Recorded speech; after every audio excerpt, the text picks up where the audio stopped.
Halo anak-anak semua, selamat pagi. Om Swastiastu. Kembali lagi bersama Ibu Yeni. Hari ini Ibu akan menyampaikan materi tentang sarana persembahyangan kelas 2 sekolah dasar. Nah, sebelum kita mulai pelajaran, mari kita berdoa terlebih dahulu agar apa yang kita pelajari hari ini bisa bermanfaat untuk kita semua. Berdoa mulai. Om Wignamastu Namo Asidem. Om Sidarastu Tatastu Yenama Swaha. Berdoa selesai. Baiklah anak-anak semua, hari ini Ibu akan menyampaikan materi tentang sarana persembahyangan.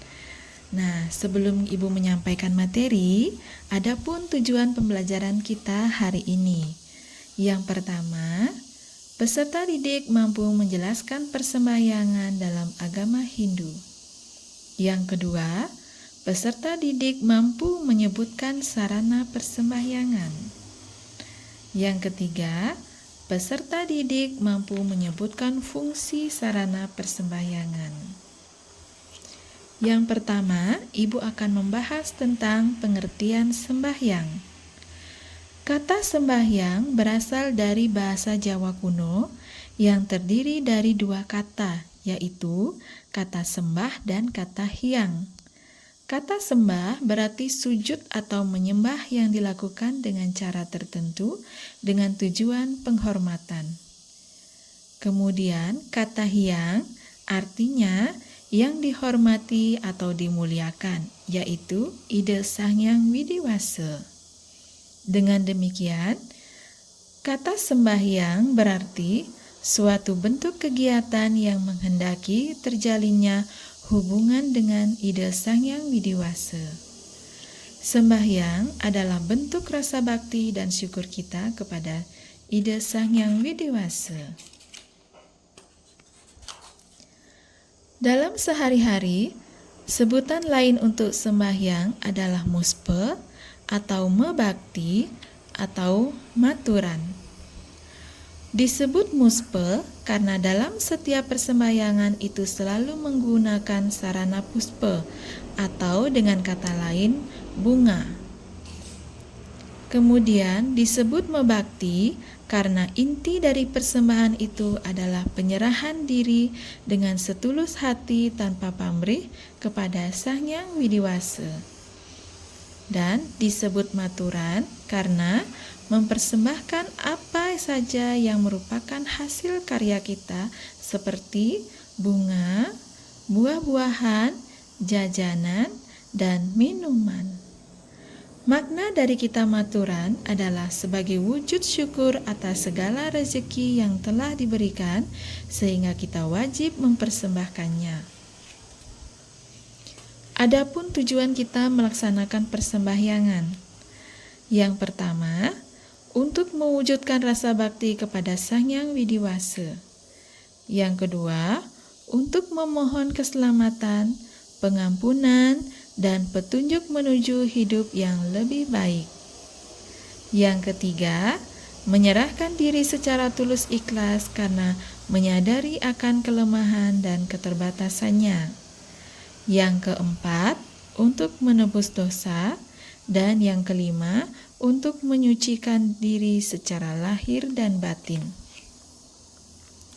Selain tujuan, adapun juga manfaat pelaksanaan sembahyang. Yang pertama, dapat meningkatkan kesucian hati dan pikiran. Yang kedua, dapat menumbuhkan keikhlasan. Yang ketiga, dapat menumbuhkan rasa aman dan jiwa yang tenang. Yang keempat, dapat menumbuhkan cinta kasih. Yang kelima, dapat melestarikan alam semesta. Dan yang terakhir, dapat memelihara kesehatan jasmani. Adapun jenis-jenis sarana sembahyang, yaitu yang pertama ada bunga, yang kedua ada kuangen, yang ketiga ada dupa, yang keempat ada tirte, dan yang terakhir ada bija. Adapun fungsi dari masing-masing sarana sembahyang. Dalam melakukan persembahyangan, ada beberapa sarana persembahyangan yang perlu dipersiapkan. Tanpa adanya sarana persembahyangan, maka pelaksanaan persembahyangan terasa kurang khidmat. Nah, adapun jenis dan fungsi sarana persembahyangan, yaitu yang pertama ada bunga. Bunga adalah lambang keindahan dan kesucian. Bunga berfungsi sebagai pengantar perasaan hati kita kepada Sang Hyang Widiwasa. Bunga yang digunakan adalah bunga yang segar, bersih, dan harum. Bunga dalam fungsinya sebagai sarana persembahan, maka bunga itu dipakai untuk mengisi upacara atau sesajen yang disebut dengan canang. Kemudian yang kedua ada kuangen. Kuangen merupakan sarana sembahyang yang terbuat dari daun pisang, berisi bunga, porosan, sampiang cili, pis bolong, dan kembang rampai. Kuangen berarti keharuman yang berfungsi untuk mengharumkan nama Ida Sang Hyang Widiwasa. Kuangen hampir selalu ada dalam setiap upacara persembahyangan dan dalam pancayatnya.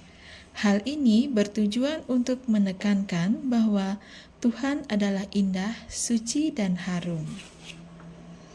Yang ketiga ada dupa. Api atau dupa adalah sejenis harum-haruman yang dibakar sehingga berbau harum dan menyala sebagai lambang Agni. Fungsi dan arti dupa dalam upacara persembahyangan yang dipimpin oleh pendeta mempunyai arti yang sangat dalam. Dupa berfungsi sebagai perantara yang menghubungkan pemuja dengan yang dipuja, sebagai pembasmi segala mala dan pengusir roh jahat, dan juga sebagai saksi dalam upacara. Tirta. Tirta dibuat dari air yang telah disucikan melalui mantram oleh orang suci sulinggih maupun pemangku. Tirta adalah lambang pembersihan yang berfungsi untuk menyucikan pikiran, perkataan, dan perbuatan kita. Yang terakhir ada bija.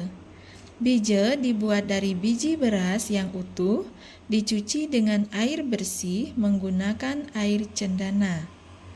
Bija adalah lambang biji atau benih, berfungsi sebagai sarana persembahan atau permohonan, benih-benih kebaikan kehadapan Ida Sang Hyang Widiwasa.